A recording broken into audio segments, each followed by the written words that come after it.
Hello, it's Kim, And I'm Denise. and we are It's Real. Join us as we bring the Bible to life. And discover Jesus in both the Old and New Testament. Hello, I'm Kim, And I'm Denise. and this is, It's Real. yes, it is. Ooh, and we're continuing on in Genesis, and we are in chapter 25. Verses rolling along. 16 to 23.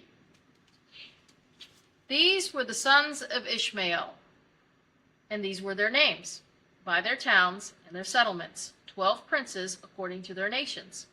These were the years of the life of Ishmael, 137 years, and he breathed his last and died, and he was gathered to his people. They dwelt from Havilah as far as Shur, which is east of Egypt, as you go toward Assyria. He died in hostility with his brethren. This is the genealogy of Isaac, Abraham's son. Abraham begot Isaac. Isaac was 40 years old when he took Rebekah as wife, the daughter of Bethuel, the Syrian of Padan Aram, the sister of Laban the Syrian. Now Isaac pleaded with the Lord for his wife because she was barren, and the Lord granted his plea, and Rebekah his wife conceived. But the children struggled together within her, and she said, "If all is well, why am I like this?" So she went to inquire of the Lord. And the Lord said to her, 2 nations are in your womb, 2 peoples shall be separated from your body. One people shall be stronger than the other, and the older shall serve the younger. So when her days were fulfilled for her to give birth, indeed there were twins in her womb.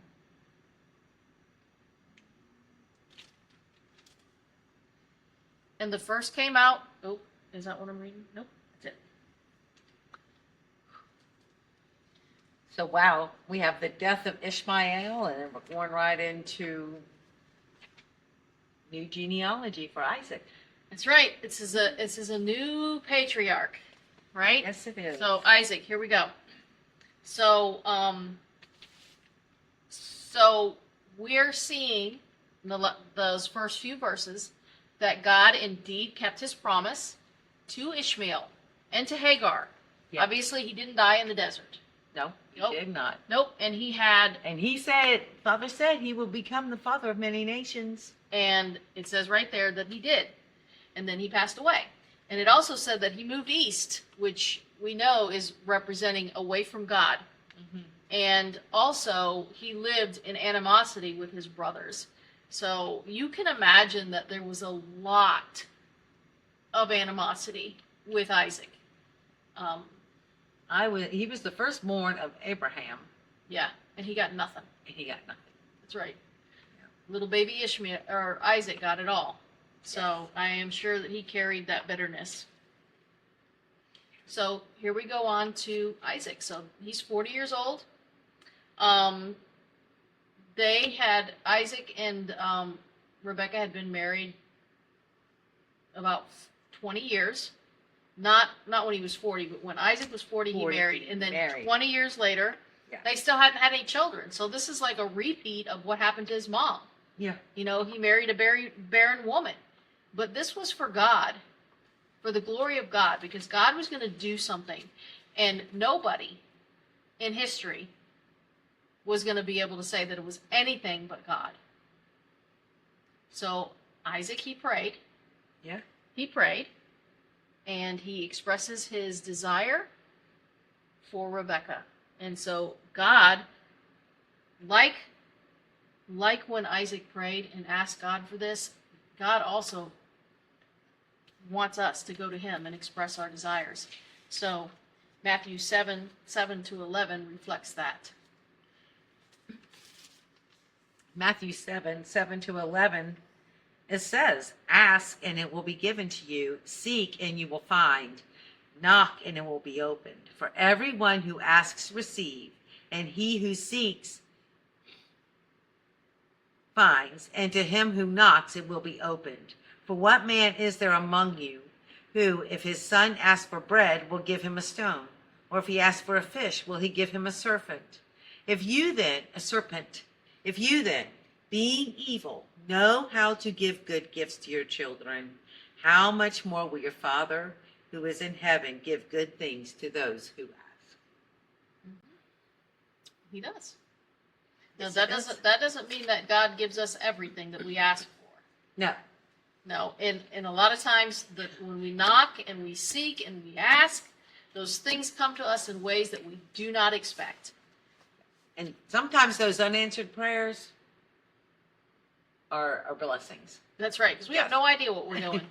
We just have like one little snippet in time. Yes. Like yes. what's right in front of our face, like a little preschool. We just know what's right there, and that's it. God sees the That's whole it. picture. So here is Isaac. He's coming to God and making his request known on behalf of Rebekah, and he says, I'll give you twins." So twins he gave her. And these kids, these babies, these unborn children, they were duking it out In the womb. in the womb. And she was feeling it. And so she came to God and she's like, "What is happening to me?" Yeah. And God says, "I've given you 2 nations inside of your body. And these nations are going to be at odds. And it is not going to be like the traditions where the older receives the blessing. Yeah. In this case, the older is going to serve the younger. So God in his sovereignty is choosing and saying they are not equal. These 2 kids are not equal. The birthright is actually going to skip over the oldest. And he's going to have his hand in that. Yes, he is. The oldest isn't going to be without causation here. And it's going to go to the younger. And God is choosing who the seed of promise is going to go through. And it's going to be the younger. So God, again, is acting apart from man. Yes. Okay? So Romans 9, verses 13 to 18 says, "As it is written, Jacob I have loved, but Esau I have hated.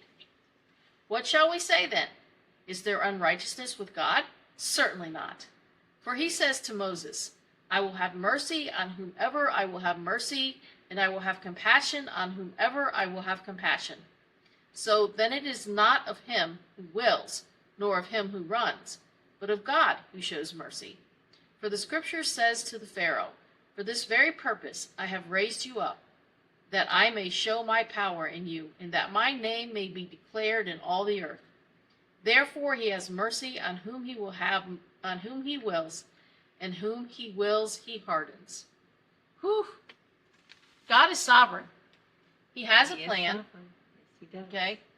Now, these boys, they haven't done anything. They're just growing in the womb. That's all they're doing. But God's already made his choice. And he chose the younger one, whose name is Jacob. Okay? And just like this, in our lives, he calls us, he approaches us. Yes. We don't choose him because we're dead. He chooses us and he makes us alive. And he turns our heart of flesh into a heart of the spirit.